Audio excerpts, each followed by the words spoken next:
क्या हो जब एक देवी को उसकी ही बहन निर्वस्त्र करके नर्क में कैद कर ले। ऐसा ही कुछ हुआ था गॉडेस इस्तर के साथ। एक बार की बात है, बहुत पुराने ज़माने में, जब ज़मीन पर हर चीज़ नई नई थी, जब आसमान में तारे भी नए लगते थे, तब एक शक्ति थी, एक देवी जिसका नाम था इस्तर। इस्तर प्रेम की देवी थी, युद्ध की देवी और प्रकृति की देवी का रूप थी। वो इतनी सुंदर थी कि चांद भी शर्मा जाता, इतनी शक्तिशाली कि पुरुष देवता भी उसके सामने झुक जाते। वो मेसोपोटामिया की रानी थी, बेबीलोन और असीरिया के लोग उसे इन्ना के नाम से भी जानते थे। उसकी आंखों में एक आग थी और उसके कदमों में दुनिया। वैसे तो इस्तर का रिश्ता बहुत सारे देवताओं के साथ जोड़ा गया था, लेकिन उसका सबसे मशहूर प्रेम था तामुज के साथ, एक जवान और हैंडसम शेफर्ड गॉड।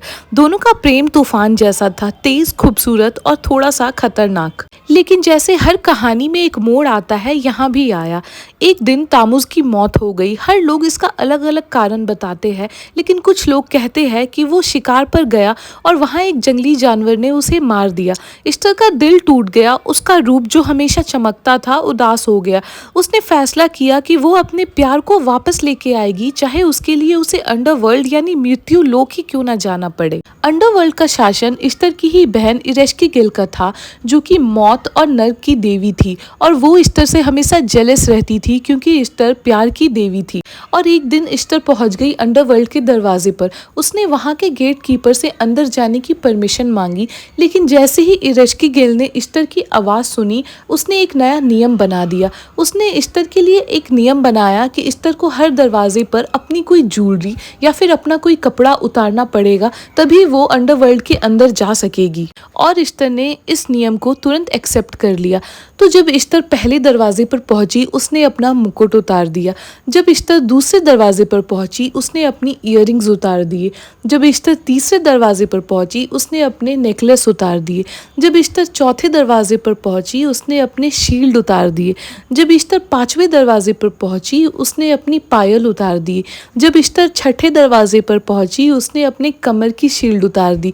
और जब इस्तर सातवें दरवाजे पर पहुंची, तो उसने अपने पूरे कपड़े उतार दिए। और इस तरह अंडरवर्ल्ड की रानी के राज्य में हर गेट पर एक एक करके उसके कपड़े और गहने उतरवा दिए गए। 7 दरवाजों से गुजरते गुजरते वो बिल्कुल निर्वस्त्र और कमजोर हो चुकी थी, लेकिन उसकी इच्छा तामुस को वापस लाने की अभी कमजोर नहीं हुई थी। लेकिन जब वो पहुंची अंडरवर्ल्ड में, इरेश्की-गिल ने उसे पकड़ लिया, इस्तर को मार दिया और एक डेड बॉडी में बदल दिया। और जब इस्तर अंडरवर्ल्ड में रुकी, दुनिया में हर चीज रुक गई। जमीन सूख गई, पानी बहना बंद हो गया और प्यार वो तो जैसे गायब हो गया। देवता घबरा गए। उन्होंने इस्तर को वापस लाने के लिए एक चतुर प्लान बनाया। एक क्लेवर मैसेंजर को भेजा गया इरेश्की-गिल के पास, जिसे ना रोका जा सकता था और ना ही मारा जा सकता था। उसने इरेश्की-गिल को मनाया और इस्तर को जिंदा करके वापस लाने की बात की, मगर इरेश्की-गिल की एक शर्त थी कि वो इस्तर को तभी छोड़ेगी जब उसकी जगह अंडरवर्ल्ड में कोई और रहेगा। और सब लोग ये शर्त मान गए। लेकिन जब इस्तर वापस जिंदा हुई, तो उसने देखा सब लोग उसकी मौत का शोक मना रहे थे, लेकिन एक आदमी था जो बिल्कुल मजे में था, बिल्कुल सोने से लदा हुआ और खुश था। वो था तामुज। गुस्सा तो इस्तर का रूप था ही। उसने डिसाइड किया तामुज को ही अंडरवर्ल्ड भेजना है। उसने कहा, मैंने तामुज के लिए अपनी जान दे दी और ये यहाँ पर जश्न मना रहा है। लेकिन तभी तामुज की बहन आई और बोली कि वो आधा साल नर्क में रह लेगी सिर्फ अपने भाई के लिए।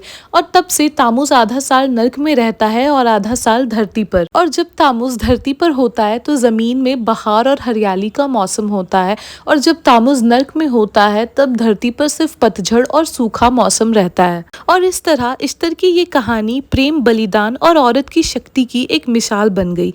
इस्तर सिर्फ एक देवी नहीं थी, वो एक रिबेल थी, एक लवर, एक फाइटर, जिसे कभी रोका नहीं जा सकता था। इस्तर अपने लवर तामुज को बचाने के लिए नर्क के दरवाजे तक चली जाती है और अपना सब कुछ लुटाकर अपनी जान तक गंवा देती है। तो इस्तर की कहानी हमें सिखाती है कि अगर हम किसी से प्यार करते हैं और लाइफ में हमारा कोई गोल है, तो हमें उसे पाने के लिए पूरी डिटर्मिनेशन से काम करना चाहिए। तो ये थी इस्तर की कहानी, जो बहुत ही डेयरिंग और इंटरेस्टिंग थी। मिलते हैं अगली वीडियो में, तब तक अपना ख्याल रखें। Bye bye.